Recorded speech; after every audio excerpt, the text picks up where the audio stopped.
Hello दोस्तों, कैसे आप सभी। उम्मीद है आप सभी अच्छे होंगे और अपनी तैयारी भी अच्छी तरीके से ही कर रहे होंगे, ऐसा मैं उम्मीद करता हूं। और आज जो है हम अपने चैनल पर, जिस चैनल का नाम है A to Z quick revision, जैसा आप पहले से जानते होंगे और हमसे अगर आप जुड़े होंगे तो। और आज जो है हम अपने चैनल पर मैथ से संबंधित बहुत ही महत्वपूर्ण टॉपिक के साथ उपस्थित हूँ इस वीडियो क्लिप में, जो आपके परीक्षा के भी से बहुत ही महत्वपूर्ण साबित हो सकता है अगर आप इसको अच्छी तरीके से पढ़ रहे हैं तब। और आज जो है हम आपको एक थ्योरम बताने वाले हैं, ज्योमेट्री का थ्योरम के बारे में आप जानते होंगे। उसको समझते नहीं हो, लेकिन इतना हमको जरूर मतलब उम्मीद है कि आप थ्योरम जानते हो कि थ्योरम जो है परीक्षा में आता है।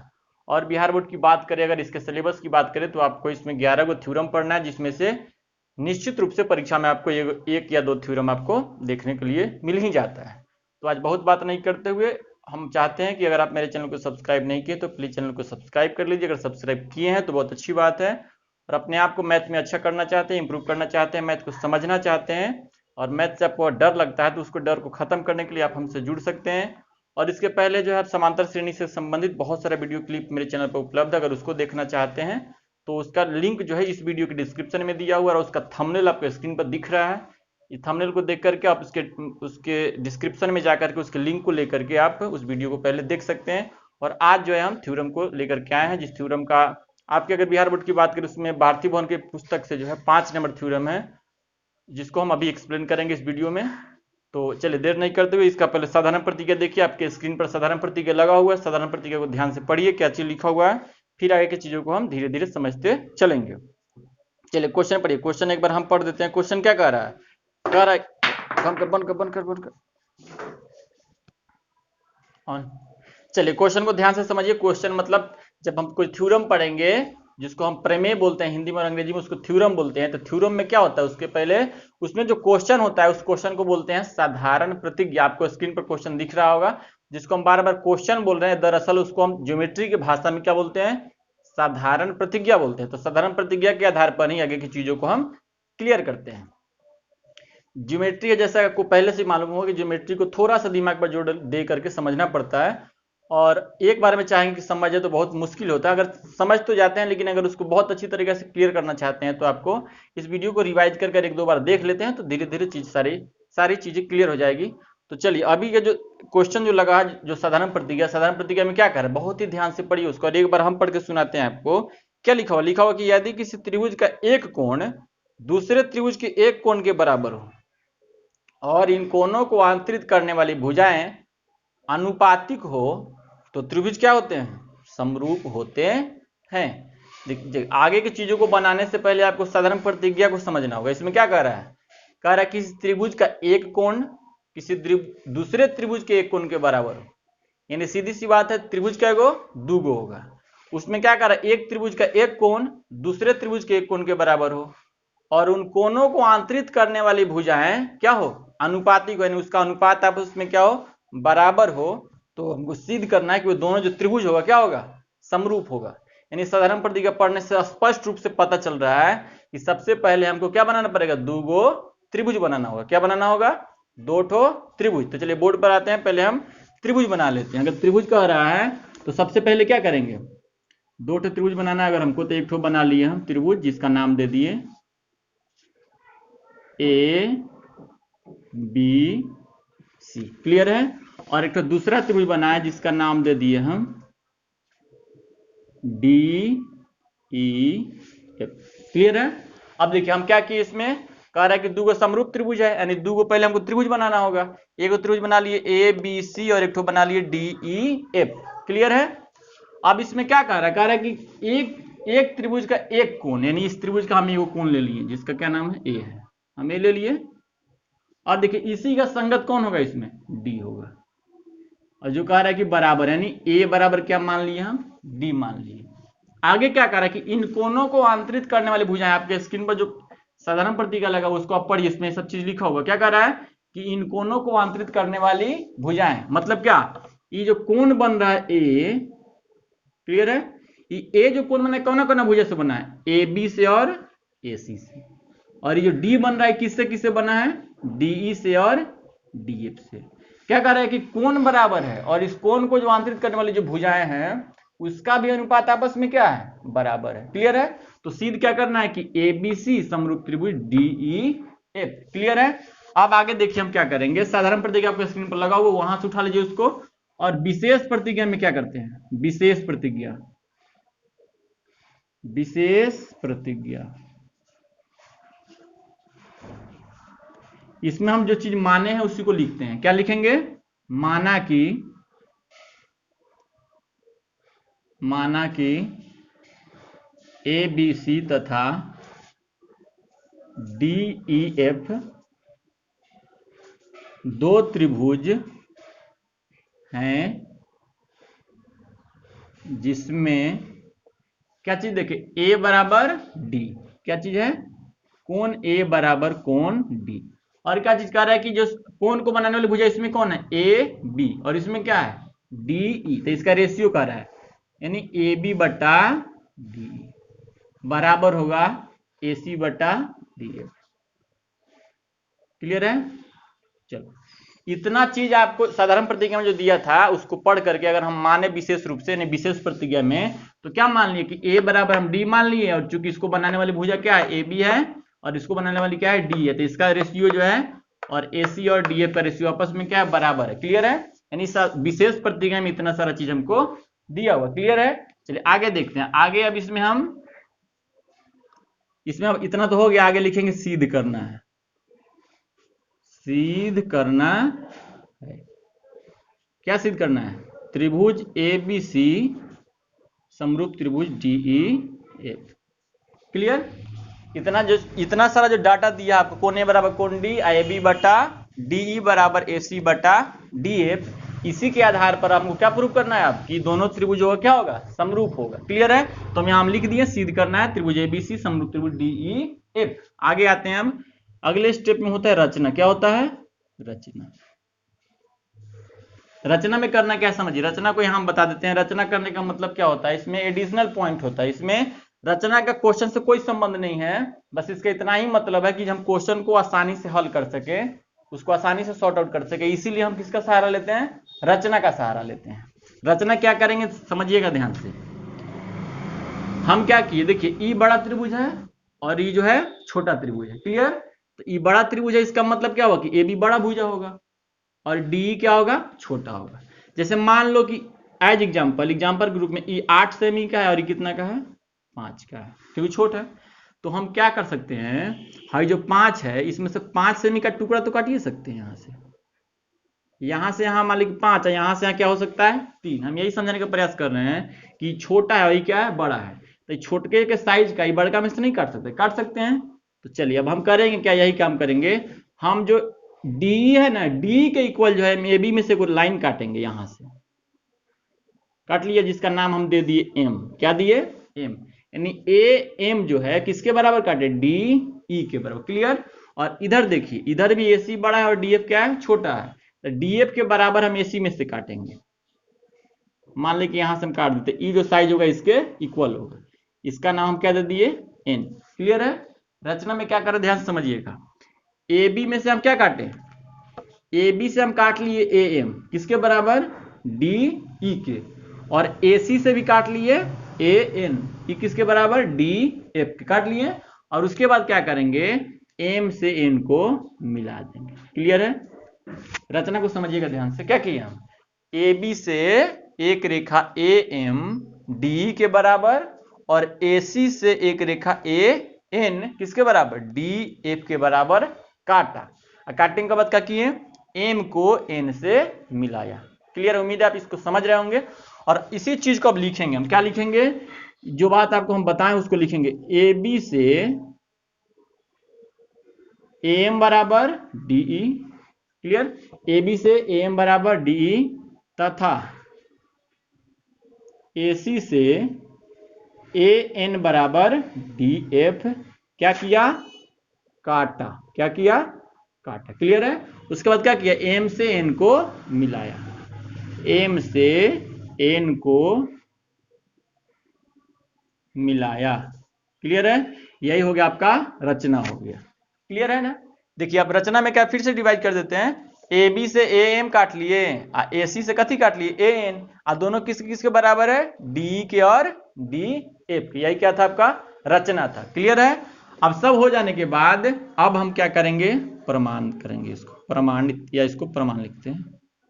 क्या बोलेंगे, अब क्या कर रहे हैं इसको हम, अब इसको प्रमाणित करेंगे। प्रमाणित करने के लिए बहुत सारी बात को आपको ध्यान में रखना होगा। जैसे आप देखिए, आप यहाँ फैक्ट कितना मिल गया आप समझिए, जो कंस्ट्रक्शन किए हैं मतलब जो रचना किए हैं उसमें क्या क्या मिला हमको कि ए एम जो है डी ई के बराबर है, ए एन जो है किसके बराबर, डी एफ के बराबर है, और इसका फैक्ट क्या है, विशेष प्रतिज्ञा में आई, और क्या चीज है, कोण ए जो है कोण डी के बराबर है, और ए बी बटा डी बराबर ए सी बटा डी एफ। अब देखिए इसमें फैक्ट कितना आ गया, 1 2 3 4, 4 गो चीज आपको है, 2 गो चीज किस चीज में दिया, विशेष प्रतिज्ञा में, और 2 गो हम रचना करके बना लिए कि ए एम बराबर डी ई यहां लिखा हुआ है, और ए एन बराबर डी एफ।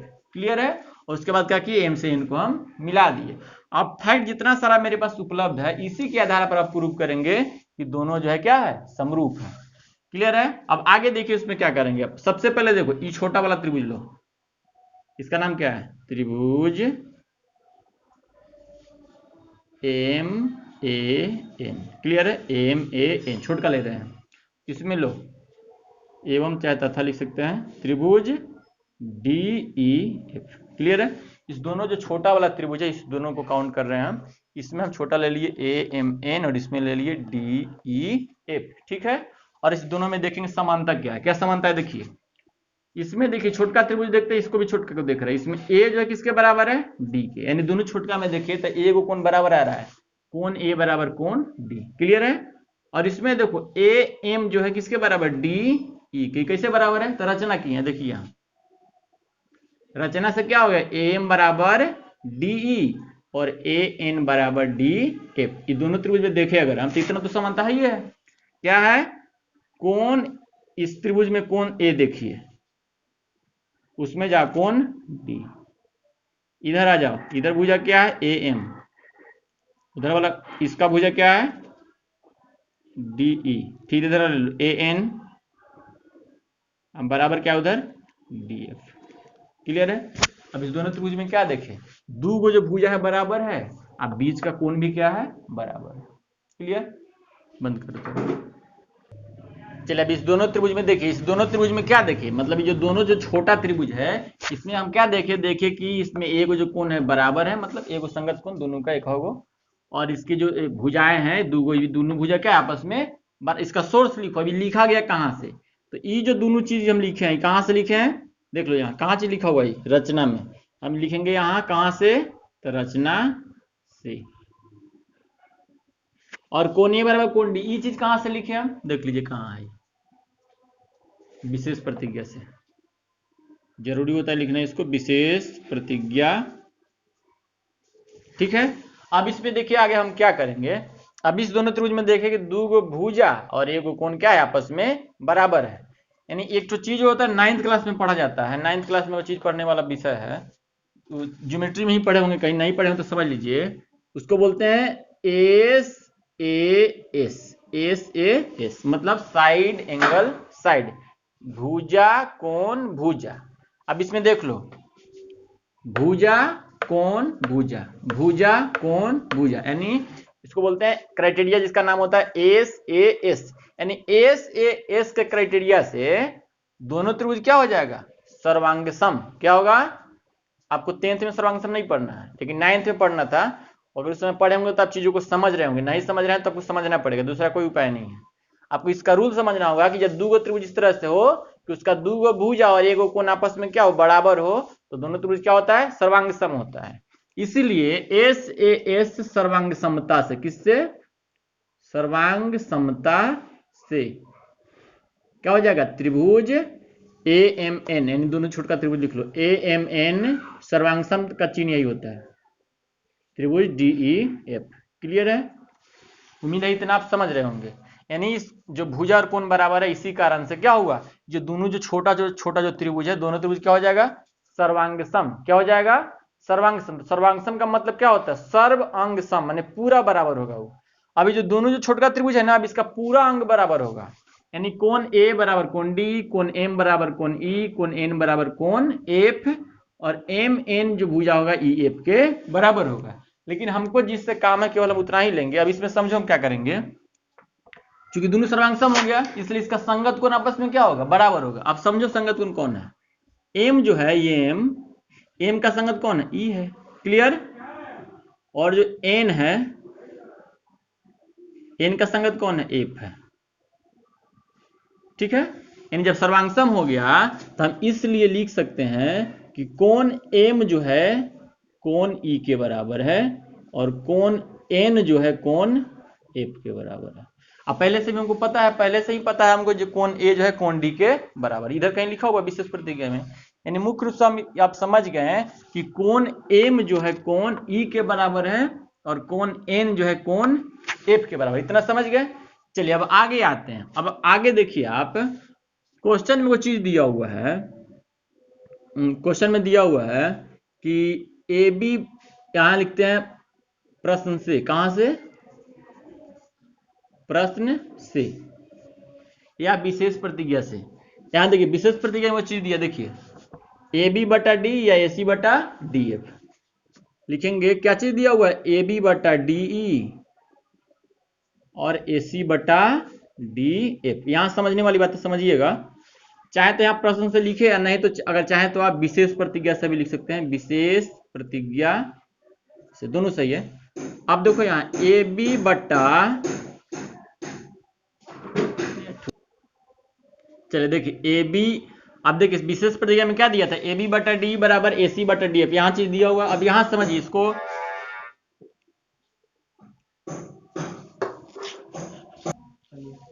चलिए देखिए इसमें क्या करेंगे। अब विशेष प्रतिज्ञा में देखिए ए बी बटा डी बराबर ए सी बटा डी एफ इसमें दिया हुआ है, यहां देखिए यहां दिया हुआ है।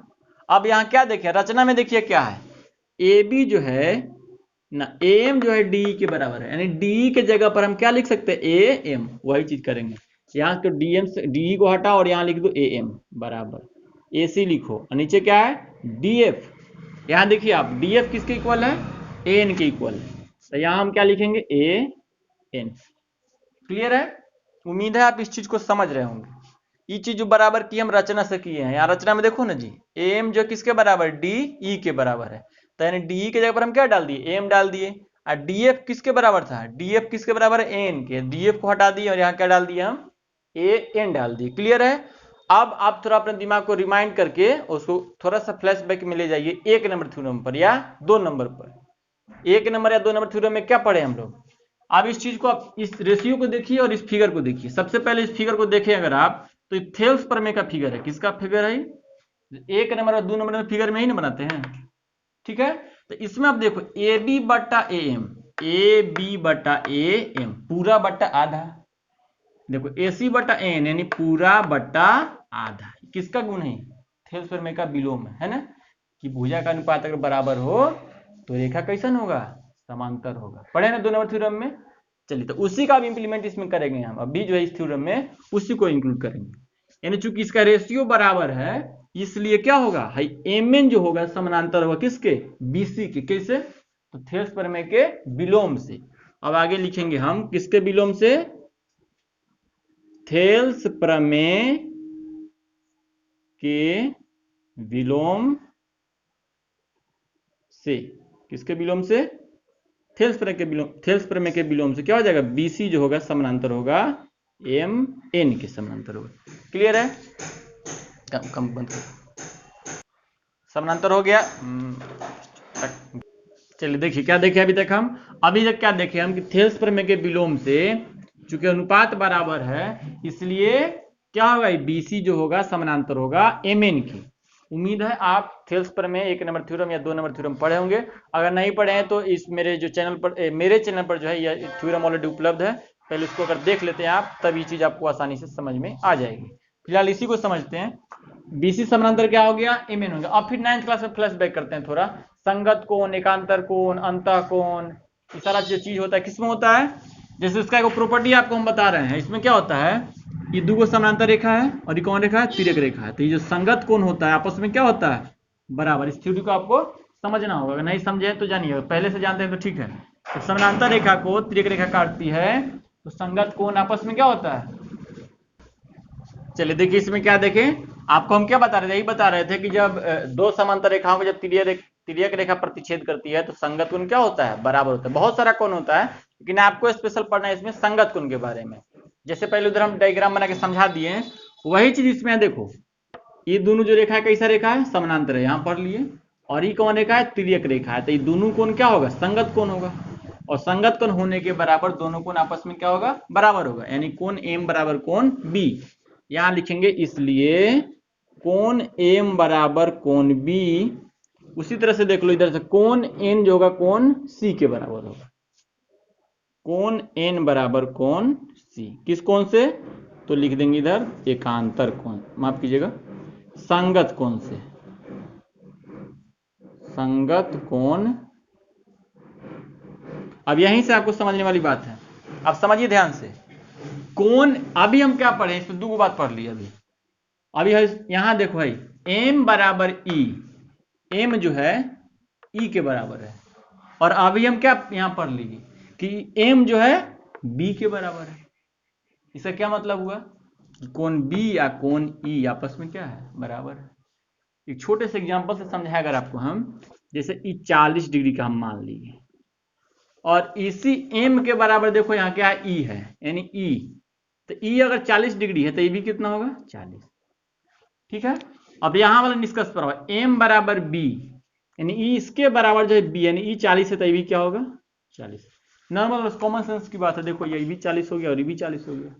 मतलब हम क्या समझे, हम यही समझे कि अगर m बराबर e है और m बराबर b है, इसलिए कोण b बराबर क्या होगा, कोण e होगा। आगे लिखेंगे हम, आगे यहां देख लो,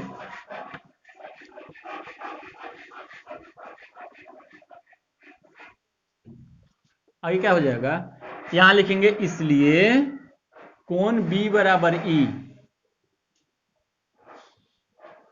और कोण c बराबर कोण f। ठीक है। अब दोनों त्रिभुज को कंपेयर कर लीजिए आप। अब दोनों बड़ा त्रिभुज को लेते हैं। अब लेते हैं त्रिभुज ABC तथा त्रिभुज DEF में क्या देखें, कोण A बराबर कोण D तो पहले से दिया हुआ है। अभी हम प्रूव क्या कर दिए, B बराबर E और कोण C बराबर कोण F। अब इसमें क्या देखें, तीनों कोण आपस में क्या आ गया, बराबर आ गया। यानी जो दोनों त्रिभुज जो बना मेरा, ये दोनों त्रिभुज का तीनों जो संगत कोण है आपस में क्या है, बराबर है।